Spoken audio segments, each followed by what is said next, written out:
मित्रों, जय माता दी। 10 फरवरी सोमवार 2025 सर्वप्रथम गुरुजनों के चरणों में शीश को झुकाते हुए हम आपका मिश्रा ज्योतिष केंद्र में स्वागत करते हैं।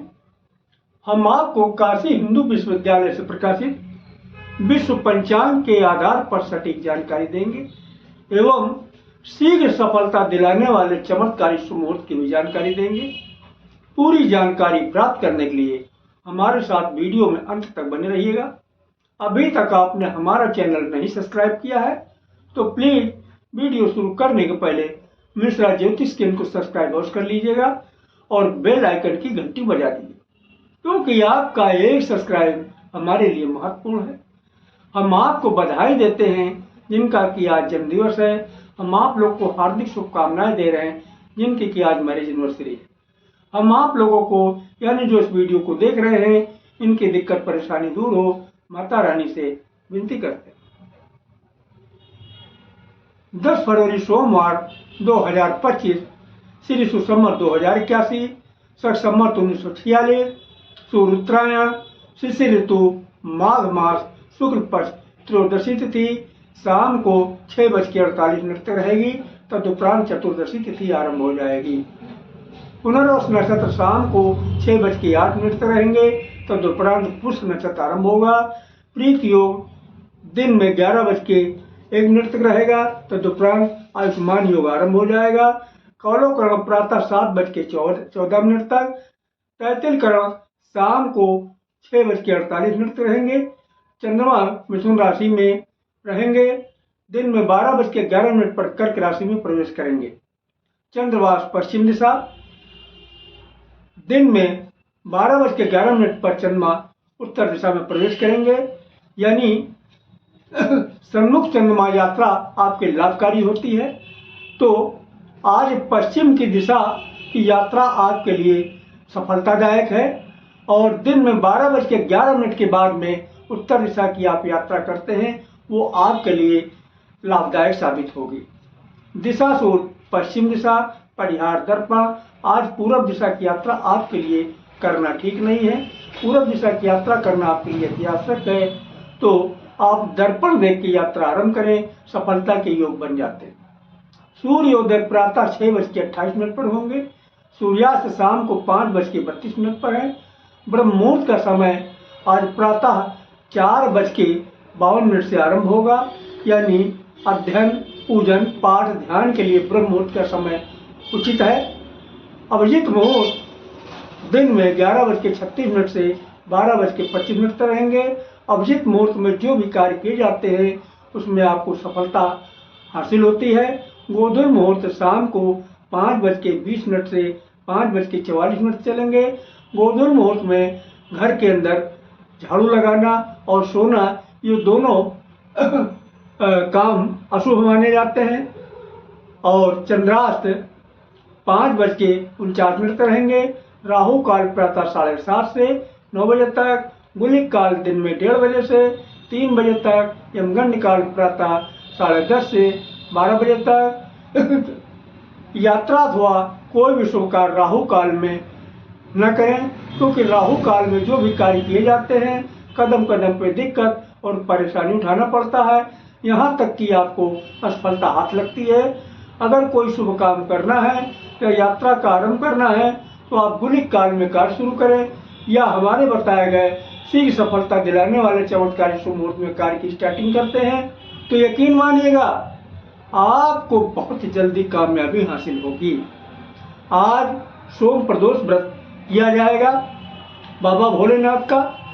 तो अब हम शुभ चमत्कारी शीघ्र सफलता दिलाने वाले मुहूर्त की जानकारी दे रहे हैं, आप ध्यान दीजिएगा। देखिए, दिन की शुरुआत अमृत काल से हो रही है।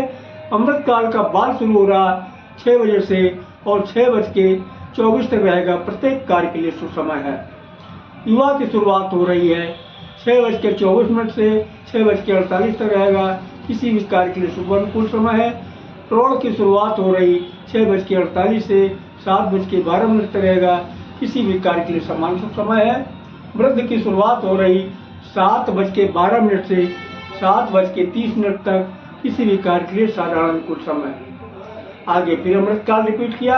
अमृतकाल का बाल शुरू हो रहा 10:48 से 11:24 तक चलेगा, किसी भी कार्य के लिए शुभ समय है। युवा 11:24 से शुरू होकर 12 बजे तक चलेगा, किसी भी कार्य के लिए शुभ अनुकूल समय है। प्रौढ़ 12 बजे से शुरू होकर 12:36 तक चलेगा, किसी भी कार्य के लिए समान शुभ समय है।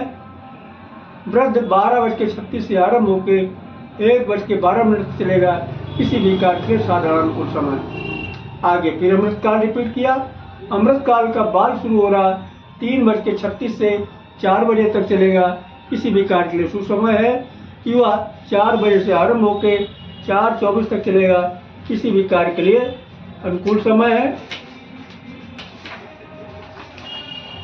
और प्रौढ़ 4:24 से शुरू होकर 4:48 तक चलेगा, किसी भी कार्य के लिए समान अनुकूल समय है। वृद्ध 4:48 से आरंभ होकर 5:12 तक चलेगा, किसी भी कार्य के लिए साधारण अनुकूल समय। अब हम आपको आज यानी रात्रि के शुभ मुहूर्त की जानकारी दे रहे हैं। रात्रि की शुरुआत महेंद्र काल से हो रही है। महेंद्र काल की शुरुआत यानी बाल का शुरुआत 7:36 से आरंभ होकर 8 बजे तक चलेगा, किसी भी कार्य के लिए समान अनुकूल समय है। युवा 8 बजे से शुरू होकर 8:24 तक चलेगा, किसी भी कार्य के लिए पूर्ण सफलतादायक समय है। प्रौढ़ 8:24 चलेगा, 8:48 तक चलेगा, किसी भी कार्य के लिए अनुकूल समय है।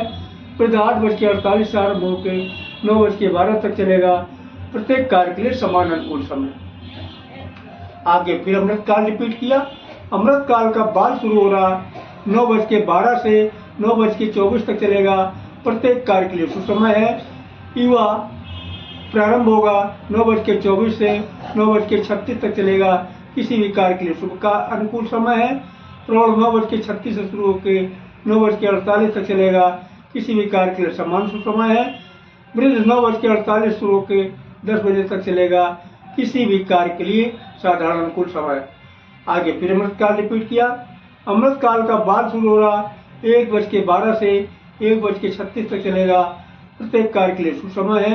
युवा 1:36 से आरंभ होकर 2 बजे तक चलेगा, किसी भी कार्य के लिए शुभ अनुकूल समय है। प्रौढ़ 2 बजे से आरंभ होकर 2:24 तक चलेगा, किसी भी कार्य के लिए समान अनुकूल समय है। वृद्ध 2:24 से आरंभ होकर 2:48 तक चलेगा, किसी भी कार्य के लिए साधारण अनुकूल समय। तो ये हमने आपको शीघ्र सफलता दिलाने वाले चमत्कारी शुभ मुहूर्त की जानकारी दी। अब हम इसकी बेसिक को बता देना आपको उचित समझते हैं। देखिए, इस विधि की खोज करने वाले महाराज विक्रमादित्य के समय में एक बहुत बड़े ज्योतिषाचार्य हुआ करते थे, जिनका नाम था श्री वराहमिहिर जी। तो वराहमिहिर जी की ये खोज है, ये विधि उन्होंने निकाली है। इन्होंने यहाँ पर एक शब्द बार बार इस्तेमाल किया है, महेंद्र काल और अमृतकाल। तो महेंद्र काल और अमृतकाल है क्या? महेंद्र काल एक शुभ मुहूर्त है और अमृतकाल भी शुभ मुहूर्त है, जिसमें महेंद्र काल को इन्होंने प्राथमिकता दी है, अमृतकाल को बाद का दर्जा दिया है। तो जहाँ तक आपको संभव हो सके आप महेंद्र काल में काम शुरू करते हैं तो यकीन करिएगा आपको बहुत जल्दी कामयाबी हासिल होगी। एक चीज इन्होंने और माना है, दिन की शुरुआत प्रातः 6 बजे से मानी है, इसी तरीके से रात की शुरुआत शाम 6 बजे से मानी। एक नियम इन्होंने और बनाया, यहाँ पर एक शब्द इन्होंने बार बार इस्तेमाल किया है, बाल, युवा, प्रौढ़ और वृद्ध। ये क्या है? देखिए, इन्होंने समय को 4 भागों में बांट दिया। वो क्या है? बाल, युवा, प्रौढ़ और वृद्ध। आपको आसानी समझ में आ जाए इसके लिए हम आपको उदाहरण दे रहे हैं। जब आपने जन्म लिया आप बच्चे थे, उम्र बढ़ी, बचपना खत्म हो गया, आप हो गए जवान। जब और उम्र बढ़ी फिर आपकी जवानी भी खत्म हो गई, जवानी और बुढ़ापे के बीच में। जब और उम्र बढ़ी तो यानी आपका जो जवानी बुढ़ापे का उम्र थी, यानी जो अधेड़ तो अधेड़पन भी खत्म हो गया, अब आप हो गए बूढ़े। तो यहाँ पे इन्होंने बाल को यानी बचपने को बाल के नाम से संबोधित किया है, जवानी को युवा के नाम संबोधित किया है, अधेड़ को प्रौढ़ के नाम संबोधित किया है और बुढ़ापे को वृद्धि के नाम संबोधित किया है। अब हम आपसे एक प्रश्न जानना चाहते हैं, ताकतवर बूढ़ा होगा या बच्चा होगा? आप लोग सही कह रहे हैं, ताकतवर न बूढ़ा होगा न बच्चा होगा, फिर ताकतवर होगा कौन? सही कहा आप लोगों ने, ताकतवर होगा जवान या फिर अधेड़। तो आप चाहे महेंद्र काल में काम शुरू करें या अमृत काल में काम शुरू करें, आप जहां तक संभव हो सके आप जो है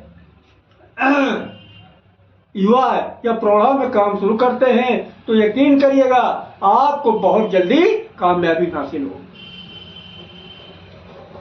हाँ, किन्हीं कारणोंवश अगर आपको प्रौढ़ और युवा का समय नहीं मिल रहा है तब आप क्या करेंगे? तब आप बाल और वृद्ध का भी इस्तेमाल कर सकते हैं, कामयाबी तब भी मिलेगी, लेकिन भैया देर में मिलेगी। क्यों? शुभ समय तो है लेकिन पावर इनके पास कम, देर में कामयाबी मिलेगी।